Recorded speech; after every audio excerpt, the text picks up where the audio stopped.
अस्सलामुअलैकुम। तो आज हम सीखेंगे S1 AS लेवल मैथ्स के चैप्टर नॉर्मल डिस्ट्रीब्यूशन में कि how to read the Z table. ठीक है, तो ये हमारे पास एक जी टेबल है, सही है। अब इसको रीड किस तरह करते हैं? पहले तो ये लिखा हुआ है, देखो ये पढ़ो अपने पास कि if Z has a normal distribution with mean 0 and variance 1। के मतलब ये जो टेबल है ना, ये बना किसके लिए होता है? जब आपके पास आइडियल नॉर्मल डिस्ट्रीब्यूशन हो, मतलब उसमें मीन 0 हो और वेरिएंस क्या हो, 1। ठीक है, ऑब्वियसली हर क्वेश्चन में ये आइडियल कंडीशन नहीं दी होती है आपको। ठीक है, तो उसमें क्या करेंगे वो हम बाद में पढ़ेंगे। अभी के लिए हम ये सीखेंगे कि how to read the Z table. ठीक है, अगर आपको लेट से कोई प्रॉबिलिटी दी हो तो उसके थ्रू आप किस तरह वैल्यू फाइंड करेंगे फ्रॉम द जी टेबल, ये हम सीखेंगे। ठीक है, और ये ऑब्वियसली हमारे पास एक बेल कर्व बना हुआ है जो कि सिमेट्रिकल होता है in case of normal distribution. आप चेक कर सकते हो, मतलब जितना एरिया यहाँ पर है 0.5 उतना एरिया यहाँ पर होगा। सही है। अच्छा, अब बात करते हैं कि हम किस तरह रीड करेंगे, लेकिन उससे पहले एक और चीज़। इसमें क्या लिखा हुआ है? इसमें लिखा हुआ है phi of Z is equal to probability of Z is less than equal to Z. ठीक है, इसका मतलब ये कि अगर हमारे पास ये वाली कंडीशन हो गई ना, तो इसमें हम डायरेक्टली जी टेबल से प्रोबेबिलिटी रीड कर पाएंगे। ठीक है, मतलब वो इसके बराबर होगा phi of Z. Phi basically एक सिंबल होता है जो प्रोबेबिलिटी को रीड करने के लिए इस्तेमाल होता है। ठीक है, फ्रॉम द जी टेबल। अभी हम सीखेंगे कि किस तरह इसको इस्तेमाल करना है। ठीक है, तो अब लेट्स बिगिन। ठीक है, अब देखो, जैसे लेट्स से मेरे पास एक प्रोबेबिलिटी है, एक क्वेश्चन था, उसमें प्रोबेबिलिटी निकालनी थी आपको। Let's say probability of X is less than equal to 0.345। ठीक है, अब आपको इसकी प्रोबेबिलिटी निकालनी है। अब आप पढ़ चुके हो भाई कि ये लिखा हुआ है जी टेबल में कि अगर आपके पास ये वाली कंडीशन होगी ना, तो वो बराबर होगी इसके। ठीक है, वो बराबर होगी इसके। तो क्योंकि मेरे पास probability of X is less than equal to 0.345 है, तो this will be equal to phi of 0.345। Phi का मतलब होता है कि अब इसकी वैल्यू, इस वैल्यू की प्रोबेबिलिटी फाइंड करो फ्रॉम द जी टेबल। ठीक है, तो 0.345 की हमें प्रोबेबिलिटी फाइंड करनी है। इस तरह करेंगे, to find this probability phi of 0.345 हम क्या करेंगे, ये देखो ये हमारे पास वैल्यूज हैं v की। ठीक है, तो 0.3 कहाँ पर है? यहाँ पर 0.3 ये रहा। ठीक है, 0.3 ये रहा। 0.3 के बाद क्या है? 4 5। 0.3 के बाद 4 है, तो 4 आ गया यहाँ पर। तो मतलब ये वैल्यू है 0.6331। ठीक है, और साथ में 5 भी है, तो 5 मतलब इसी लाइन में ये जो 19 है ना, क्योंकि 5 के नीचे, ये हम ऐड कर देंगे इस 0.6331 में। तो ये क्या बन रहा है हमारे पास? ये बन रहा है 0.6350। तो ये आपकी प्रोबेबिलिटी है of this X is less than equal to 0.345। तो इस तरह हम प्रोबेबिलिटीज फाइंड करते हैं from the Z table. Let's try some more questions ताकि बात पूरी क्लियर हो जाए। ठीक है, अभी हम सिर्फ ये सीख रहे हैं भाई कि किस तरह रीड करना है जी टेबल को। ठीक है,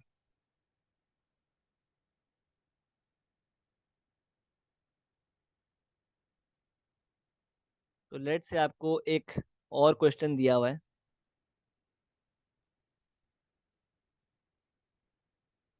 कि probability of X is less than equal to 0.1273। ठीक है, तो अगेन ये जो कंडीशन दी हुई है, ये दी हुई है इसके बराबर ही है ना, point Z is less than equal to Z, है ना। तो ये हो गया फाइव ऑफ 1.273। ठीक है, तो अब फाइंड करते हैं प्रोबेबिलिटी इसकी। किस तरह करेंगे?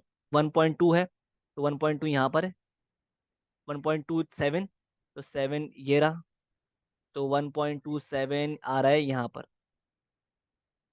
0.8980। अब थ्री थ्री वाली जो वैल्यू है वो ऐड करनी है। थ्री कहाँ पर है, ये रहा, तो नीचे आओ, ये 6 ऐड करना है, ठीक है।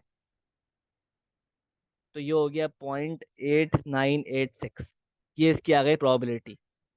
आई होप क्लियर है, ठीक है। तो इस तरह हमने रीड किया जी टेबल को। अब let's try one more question, बल्कि आप खुद ही करो ये क्वेश्चन। तो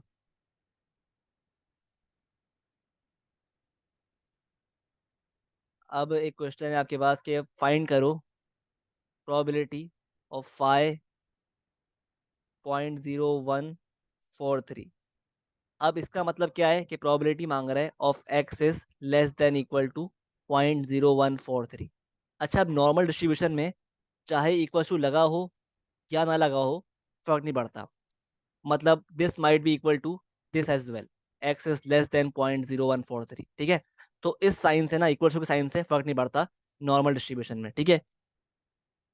आई होप क्लियर है, सही है। तो इसको फाइंड कर लेते हैं। तो क्या है भाई, 0.0143, 0.0143, 01 क्या आ गया, 0.0143,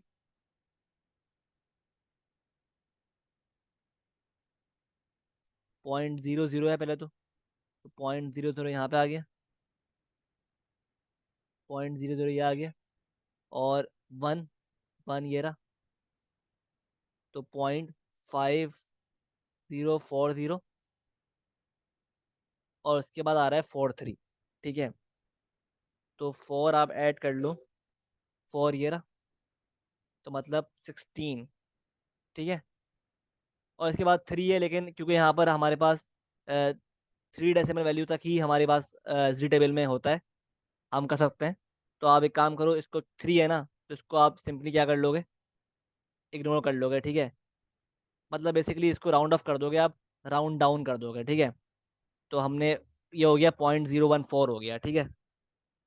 तो इसमें आप सिंपली 16 ऐड कर दोगे, तो ये हो गया 0.5056। ये आपकी आ गई probability for this question. I hope clear है। अच्छा, अब लेट से आपको क्वेश्चन दिया हुआ है probability of X is less then 1.629। अब देखो यार, मैं बता चुका हूँ अभी कि नॉर्मल डिस्ट्रीब्यूशन में चाहे इक्वल टू लगा हो ना लगा हो, एक ही बात है, सही है, उससे फर्क नहीं पड़ता है, ठीक है। तो ये भी बराबर हो जाएगा किसके, 5 ऑफ 1.629, ठीक है। अब इसकी वैल्यू हम फाइंड करेंगे फ्रॉम द जी टेबल, ठीक है। तो 1.6 कहाँ पे आ रहा है, 1.6 ये रहा, और टू, टू ये रहा, तो यहाँ पे आ जाएगी वैल्यू 0.9474, और फिर हम इसमें 9 ऐड कर देंगे। तो 9 कहाँ पर है, 9 ये कोने में, ठीक है, 9 के नीचे ये वैल्यू हम ऐड कर देंगे। तो ये हो गया 0.9483। ये आपकी आ गई प्रोबेबिलिटी फॉर दिस क्वेश्चन, ठीक है। आई होप क्लियर है, सही है। अच्छा, अब हम क्या करते हैं, अब हम ना रूल्स पढ़ते हैं, जिसकी जिसकी बेसिस पर हम रीड करेंगे probabilities from the Z table. ये रूल्स बहुत इंपॉर्टेंट है, ठीक है। तो लिखो अपने पास, हेडिंग डालो, rules to read the Z table to calculate the probabilities,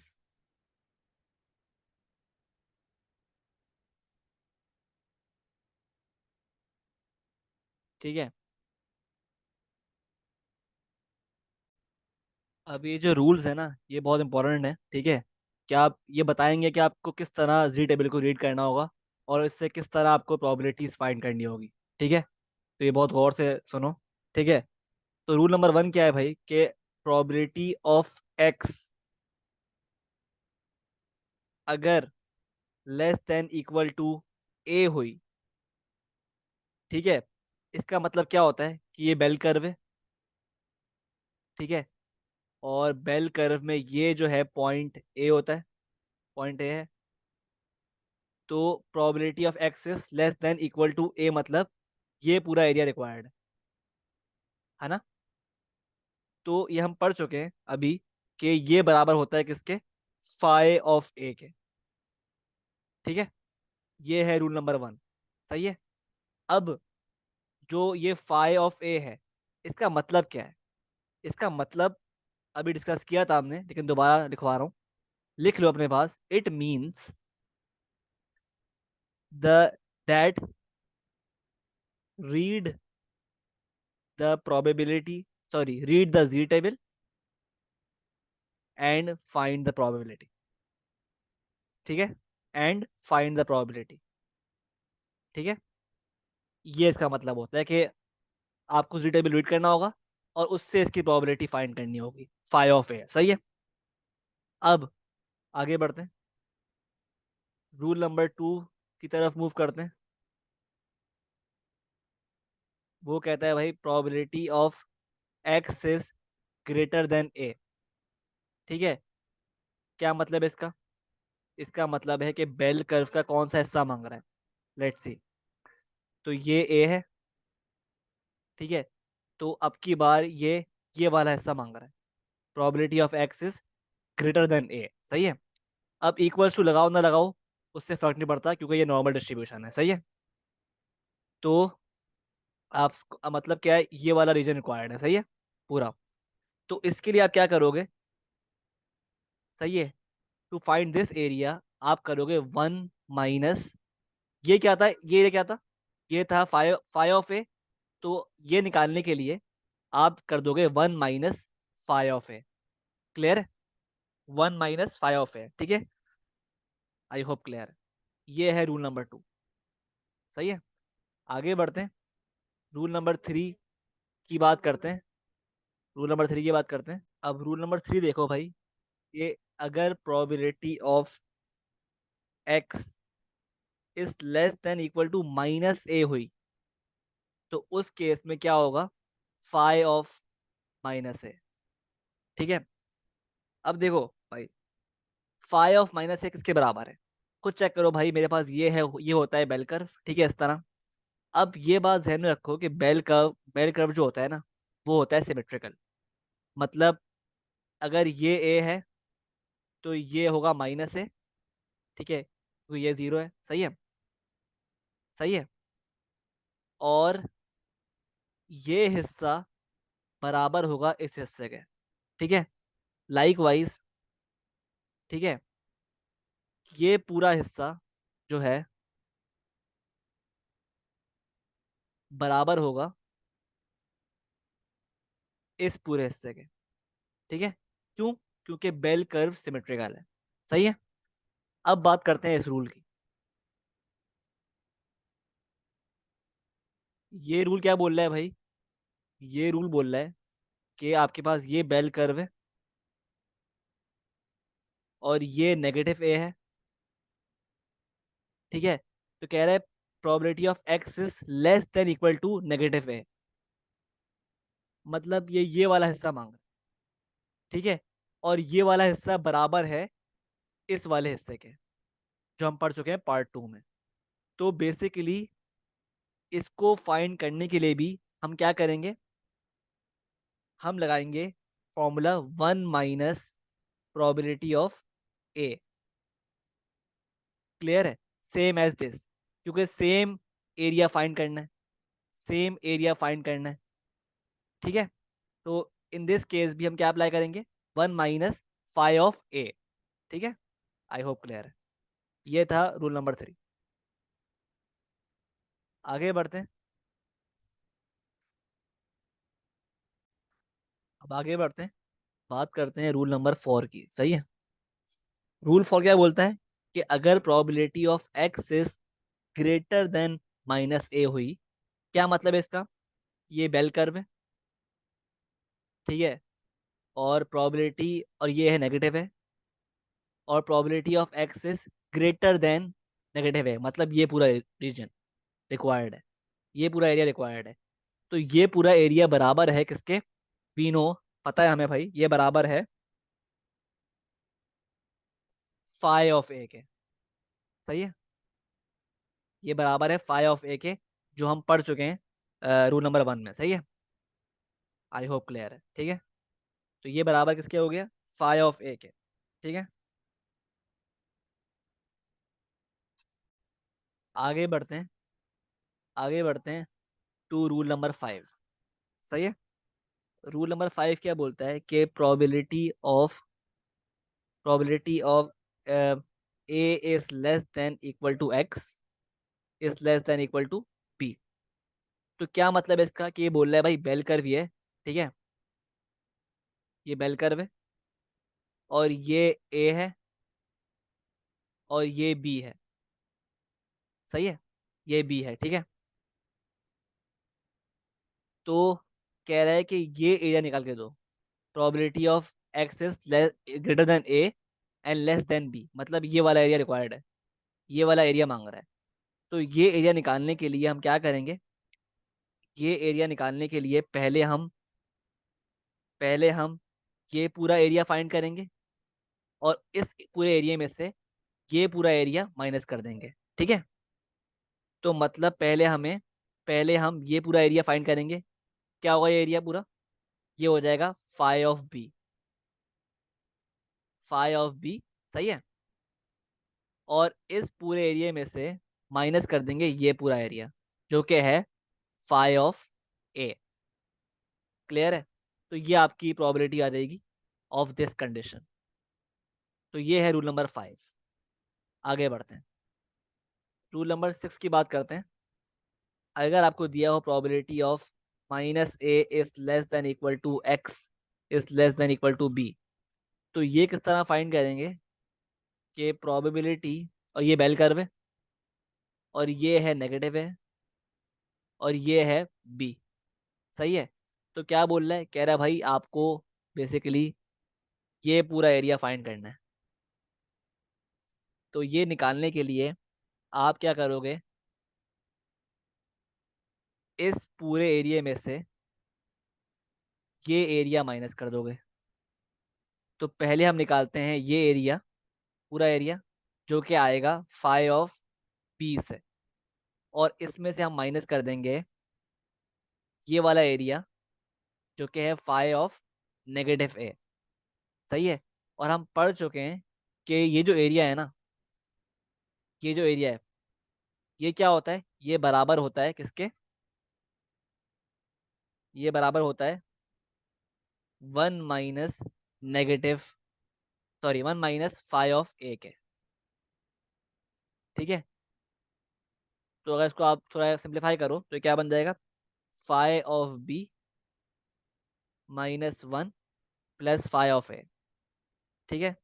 तो मतलब phi of b plus phi of a -1, ये आपका आ गया, प्रोबेबिलिटी आ गई फॉर दिस कंडीशन, ठीक है। आगे बढ़ते हैं टूवर्ड्स रूल नंबर 7, कि अगर आपको दिया हो प्रोबेबिलिटी निकालने के लिए दी हो of minus A is less than equal to X is less than equal to minus B, तो क्या मतलब क्या है इसका, पहले तो मतलब ये है भाई कि अगर मेरे पास ये नेगेटिव ए है तो ये नेगेटिव बी है,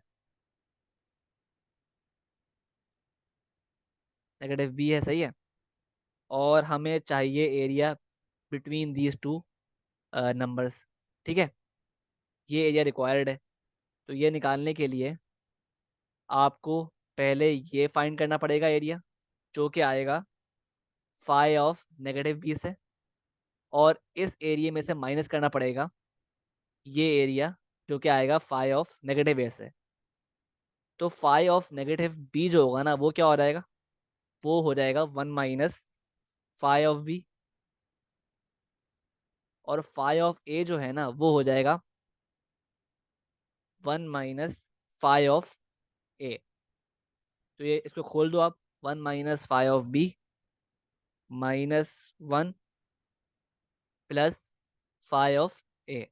तो ये 1 1 कैंसिल हो गए। तो ये आपका बन गया final phi of A -phi of B.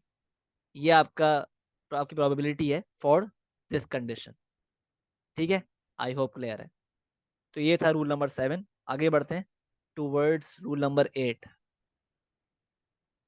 Rule number 8 बोलता है भाई, अगर आपको प्रोबेबिलिटी रिक्वायर्ड है of minus A is less than equal to X is less than equal to a, मतलब क्या हुआ इसका, कि ये बेल कर्व है, ठीक है, और ये ए है, और ये है आपके पास माइनस है, और आपको रिक्वायर्ड है ये वाला एरिया। तो किस तरह निकालोगे? पहले आप इस एरिया को फाइंड करोगे, पूरे एरिया को, उसमें से इसको माइनस कर दोगे। तो कर लेते हैं, क्या मतलब हुआ इसका। अच्छा, इसको ना हम इस तरह लिखें या इस तरह लिखें, एक ही बात है। इस चीज का मतलब भी ये चीज है, ठीक है। तो इसके लिए हम क्या करेंगे, ये निकालने के लिए फाई ऑफ ए निकालेंगे पहले, माइनस कर देंगे फ्रॉम दिस एरिया, जो कि होगा फाई ऑफ नेगेटिव ए। और हमें पता है कि फाई ऑफ नेगेटिव ए जो होता है बराबर होता है 1 - फाई ऑफ ए के। तो ये बन जाएगा phi of a -1 plus phi of a, ठीक है। तो ये आ गया आपके पास फाई, सॉरी, 2 फाई ए -1। ये आपकी आ गई probability for this rule number 8। सही है, आई होप क्लियर है। अच्छा, अब लेट से लास्ट रूल है।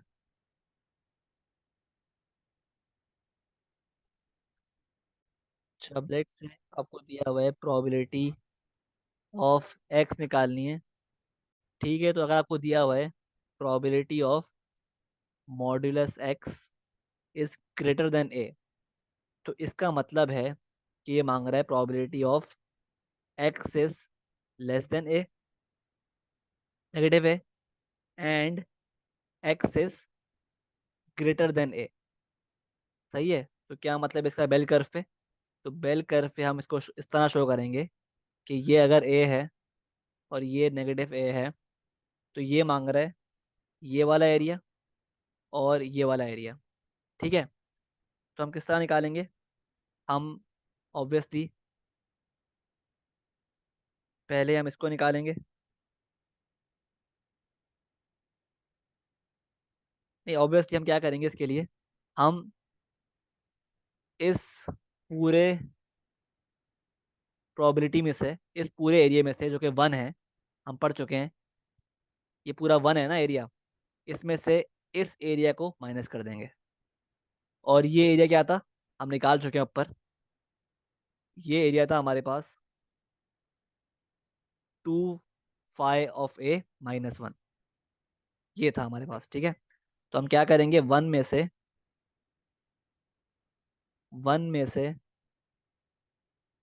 2 फाई ए -1 को सब्ट्रैक्ट कर देंगे। तो आपके पास आंसर क्या आएगा, 1 - 2 फाई ए +1। तो ये हो गया 2 - 2 फाई ए, ठीक है। इसको आप कॉमन ले लो 2 को, तो 2 ब्रैकेट 1 - फाई ऑफ ए, ये आपका आ गया आंसर फॉर दिस कंडीशन, ठीक है। तो ये थे हमारे 9 रूल्स, सही है। अच्छा, अब इसमें से ना, इन 9 रूल्स में से ना, एक बात समझ लो, जो रूल नंबर 1 और 2 है ना, जो रूल नंबर 1 और 2 हैं, बेसिकली जो ये रूल था, रूल 1 है, जो था हमारे पास, रूल था ना, जो ये रूल था हमारे पास कि probability of X is less than equal to a, अगर है तो इसमें हो जाएगा फाई ऑफ ए, ठीक है। मतलब ये अगर हमारे पास प्रोबेबिलिटी थी, ये था ए, तो ये निकालने के लिए हम ये अप्लाई कर देंगे, ठीक है। और रूल नंबर 2 था हमारे पास कि अगर आपके पास probability of X is greater than a है, तो ये हो जाएगा 1 - फाई ऑफ ए, ठीक है। मतलब अगर आपके पास ये दिया हुआ है कंडीशन, ए है, ये फाइंड करना है, तो इसका हम फाइंड करेंगे इस तरह, ये अप्लाई करके, ठीक है। और रूल नंबर 3 था कि अगर आपके पास probability of X is less than equal to -a दी हो, मतलब ये वाला रीजन, तो इसकी प्रोबेबिलिटी भी क्या होगी, 1 - फाई ऑफ ए, ठीक है, क्योंकि बेल कर्व सिमेट्रिकल होता है, सही है। तो ये तीन जो रूल्स है ना आपके पास, ये तीन जो रूल्स हैं, देखिए चौथा भी लिख लो कि फोर्थ क्या है, कि अगर probability of X is greater then -a है, मतलब इस तरह दिया हुआ है आपको बेल कर्व, और ये -a है, और ये फाइंड करना है पूरा एरिया, तो ये बराबर है फाई ऑफ ए के, है ना। तो ये चार रूल्स जो है ना, ये एक्चुअली बेसिस हैं, ये बेसिक रूल्स हैं। ये चार रूल्स जो है ना, फर्स्ट फोर रूल्स, तो फर्स्ट फोर रूल्स बेसिकली क्या हैं, बेसिक्स, ठीक है। बाकी सारे रूल्स ना हमने इन चार रूल्स को देखते हुए डिराइव किए हैं, सही है। बाकी सारे रूल्स, जितने भी रूल्स हैं ना, हमने सारे क्या किए हैं, डिराइव किए हैं इन चार रूल्स को स्टडी करते हुए, ठीक है। तो अगर आपको चार रूल्स भी याद होंगे ना, फर्स्ट फोर रूल्स, तो आप you can derive the rest of the rules your self, ठीक है। तो आई होप क्लियर है। तो ये थे हमारे पास सारे rules on how to read the Z table and calculate probability. इंशाल्लाह नेक्स्ट वीडियो में हम इसके क्वेश्चंस देखेंगे कि किस तरह अप्लाई होते हैं क्वेश्चंस पे, ठीक है। तब तक के लिए अल्लाह हाफिज़।